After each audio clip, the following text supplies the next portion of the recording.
guys, Cassandra Starseed, and today we're going to do Tablet 10 of the Emerald Tablets. And before we get started, I had some questions I noticed underneath some of the tablets that I had done for you guys.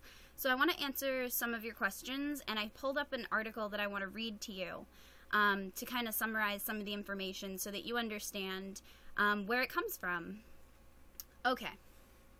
So this article, and I will link it for you guys in the about. It comes from 𝒯𝒽𝒁𝒻𝒋.org, which is the Brotherhood of the White Temple. And it's talking about Dr. Doreal's translation. Perhaps the best known and most famous of all occult works is the Emerald Tablets written by Thoth, the Atlantean. Dr. Doreal, who has a connection with the Great White Lodge, which also works through the Pyramid priesthood, was instructed to recover and return to the Great Pyramid these ancient tablets. This was accomplished, but before returning them, Dr. Doreal was given permission to translate and retain a copy of the wisdom engraved on the tablets. This was done in 1925, and now permission has been given for the translation by Dr. Doreal to be published solely through the Brotherhood of the White Temple. This is the only authorized, original, and true rendition of these tablets. The Brotherhood holds and maintains exclusive copyright of this great work. Any and all other publications or interpretations are in existence illegally.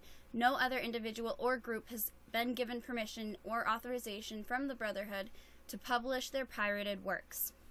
Changes and alterations have been made in these alternate copies that change the meaning of the original texts and can easily affect the seeker's understanding in a negative way. It is expected that many will scoff, yet the true student will read between the lines and gain wisdom. If the light is in you, the light which is engraved in the tablets will respond. Thoth the Atlantean. When Thoth the Atlantean and Master raised the people of Kem, Egypt, to a great civilization, and when the time came for him to leave Egypt, he erected the Great Pyramid over the entrance of the great halls of Amenti. In the pyramid he posited his records and appointed guards for his secrets and among the highest of his people. In later times, when the descendants of these guards became the pyramid priests, when Thoth was deified as the god of wisdom, the recorder, by those in the age of darkness which followed his passing, in legend, the halls of Amenti became the underworld, the halls of the gods, where the soul passed after death for judgment. In later ages, the ego of Thoth passed into the bodies of men in the manner described in the Emerald Tablets, a book of record in the occult wisdom which he wrote and left in the pyramid for those of a future age of light. His writings consist of 12 tablets of emerald green formed from a substance created through alchemical transmutation. They are imperishable, resistant to all elements, corrosion and acids. In effort, the atomic and cellular structure is fixed, and no change can take place, thus violating the material law of ionization. Upon them are engraved characters in the ancient Atlantean language, characters which respond to the attuned thought waves of the reader, and which release much more wisdom and information than the characters do when merely deciphered. The tablets are fastened together with hoops of a golden-colored alloy suspended from a rod of the same material. Dr. Doreal has translated this work and has published through the Brotherhood of the White Temple all 12 of these tablets. The first 10 were divided into 13 parts for the sake of convenience. In the Emerald Tablets are found secrets which will prove the inestimable value to the serious student. The following is an excerpt taken from this work. A long time ago, I, in my childhood, lay 'neath the stars on long-buried Atlantis, dreaming of mysteries far above men. Then in my heart grew there a longing to conquer the pathway that led into the stars. Year after year I sought after wisdom, seeking new knowledge, following the way, until at last my soul, in the great travail, broke from its bondage of earthmen. Free from the body, I flashed through the night. Unlocked at last for me was the star space. Free was I from the bondage of night. Now to the end of space sought I the wisdom, far beyond the knowledge of finite man. So I thought that pretty much summed up a little bit about where this comes from, which seems to be what everyone wants to know. And you can look into the Brotherhood of the White Temple if you want to. But I'm going to get started reading Tablet 10. And this is the Key of Time. List ye, O man, take of my wisdom, learn of the deep hidden meanings of space. Learn of the thought that grew in the abyss, bringing order and harmony in space. Know ye, O man, that all that exists has being only because of the law. Know ye the law, and ye shall be free, never bound by the fetters of night. Far through strange spaces have I journeyed into the depth of the abyss of time, learning strange and yet stranger mysteries, until in the end all was revealed. Know ye that the mystery is only mystery, when it is knowledge unknown to man. When you have plumbed the heart of all mystery, knowledge and wisdom will surely be thine. Seek ye and learn that time is the secret, whereby ye may be free of this space. Long have I, 𝒚𝓀, sought wisdom, I, and shall seek to eternity's end, for know I that ever before receding shall move the goal I seek to attain. Even in the lords of the cycles know that not yet have they reached the goal. For with all of their wisdom, they know that truth ever grows. Once in a past time I spoke to the dweller, asked of the mystery of time and of space, asked him the question that surged in my being, saying, O Master, what is time? Then to me spoke he, the Master, Know ye, O 𝒚oth, in the beginning, there was void and nothingness, a timeless, spaceless nothingness, and into the nothingness came a thought, purposeful, all-pervading, and it filled the void. There existed no matter, only force, a movement, a vortex of vibration, of the purposeful thought that filled the void. And I questioned the Master, saying, Was this thought eternal? And answered to me the dweller, saying, In the beginning there was eternal thought. And for the thought to be eternal, time must exist. So into the all-pervading thought grew the law of time. I, time which exists through all space, floating in a smooth, rhythmic movement that is eternally a state of fixation. Time changes not, but all things change in time. For time is the force that holds events separate, each in its proper place. Time is not in motion, but ye move through time as your consciousness moves from one event to the other. By time ye exist, all in all, an eternal one existence. Know ye that even though in time ye are separate, yet still are one in all times existent. Ceased then the voice of my dweller, and departed I to ponder on time. For I knew in these words lay wisdom, and a way to explore the mysteries of time. Oft did I ponder the words of the dweller. Then sought I to solve the mystery of time.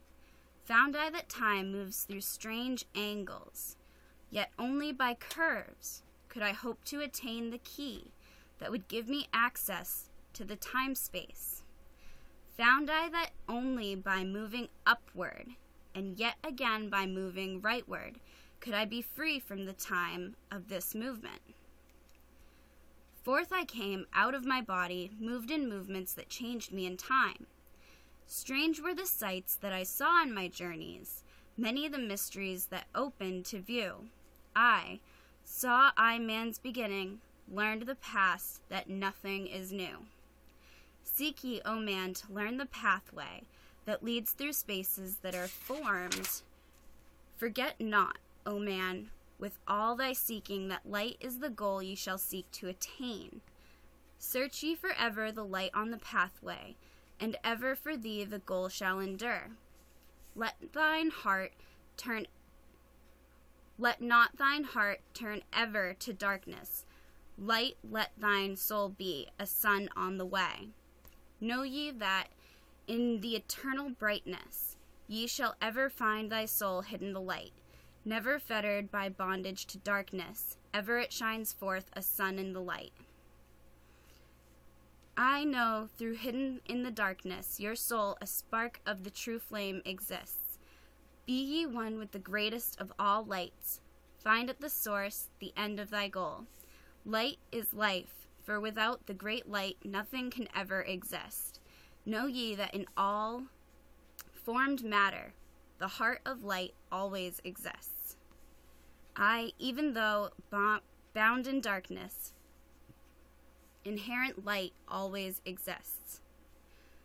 Once I stood in the halls of Amenti and heard the voice of the lords of the Menti, saying in tones that rang through the silence words of power, mighty and potent. Chanted they in the song of the cycles, the words that opened the path to beyond. I saw the great path opened, and looked for an instant into the beyond. Saw I the movements of the cycles, vast as the thought of the source could convey. Knew I then that even infinity is moving on to some unthinkable end.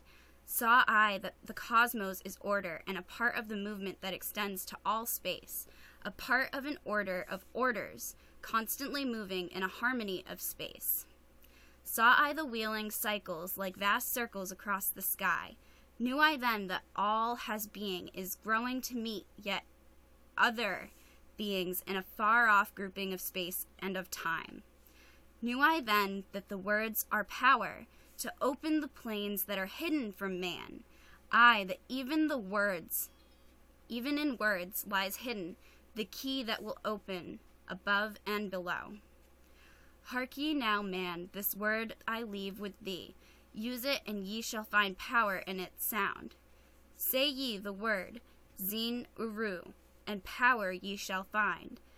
Yet must ye understand that man is of light, and light is of man.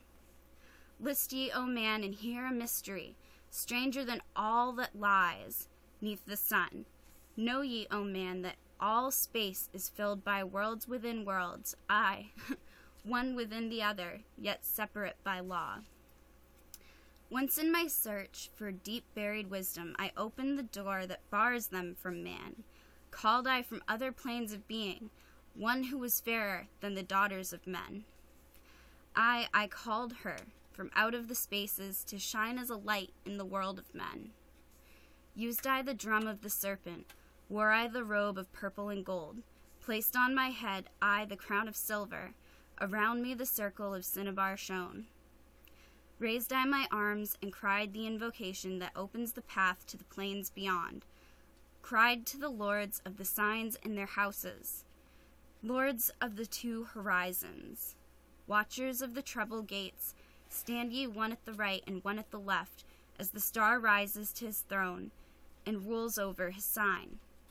Thou dark prince of 𝒂𝓁, opened the gates of the dim hidden land, and released her whom ye keep imprisoned. Hear ye, hear ye, hear ye, dark lords and shining ones, and by their secret names, names which I know and can pronounce, hear ye, and obey my will. Lit I then with flame around my circle, and called her in the space plains beyond, daughter of light, returned from 𝒂𝓁. 7 times, and 7 times have I passed through the fire. Food I have not eaten, water I have not drunk. I call thee from 𝒂𝓁. From the realm of 𝒂𝓂𝓁, I summon thee, Lady of Light. And before me arose the dark figures, the figures of the lords of 𝒂𝓁. Parted they before me, and forth came the Lady of Light. Free was she now from the lords of the night, free to live in the light of earth, sun, free to live as a child of light. Hear ye and listen, O my children, magic is knowledge and only is law. Be not afraid of power within thee, for it follows law as the stars in the sky. Know ye that to he without knowledge wisdom is magic and not of the law. But know ye that ever ye be your knowledge can approach closer to a place in the sun. List ye, my children, following my teaching. Be ever ye seekers of the light. Shine in the world of men all around thee, a light on the path that shall shine among men. Follow ye and learn of my magic. Know that all force is thine if thou wilt. Fear not the path that leads to thee to knowledge, but rather shun ye the dark road. Light is thine, O man, for the taking. Cast off the fetters, and thou shalt be free. Know ye that thy soul is ever living in bondage, fettered by fear that holds ye in thrall. Open thy eyes and see the great sunlight. Be not afraid, for all is thine own. Fear is the lord of the dark 𝒂𝓁, to he who has never faced the dark fear. I know that fear has existence, created by those who are bound by their fears. Shake off thy bondage, O children, and walk in the light of the glorious day. Never turn thy thoughts to darkness, and surely ye shall be one with the light. Man is only what he believeth, a brother of darkness or a child of light. Come thou and my children of light, walk in the pathway that leads to the sun. Hark ye now and listen to my wisdom. Use thou the word I have given unto thee. Use it, and surely thou shalt find power, and wisdom and light to walk in the way. Seek thee, and find the key I have given. Forever shalt thou be a child of the light. So that's it for Tablet 10.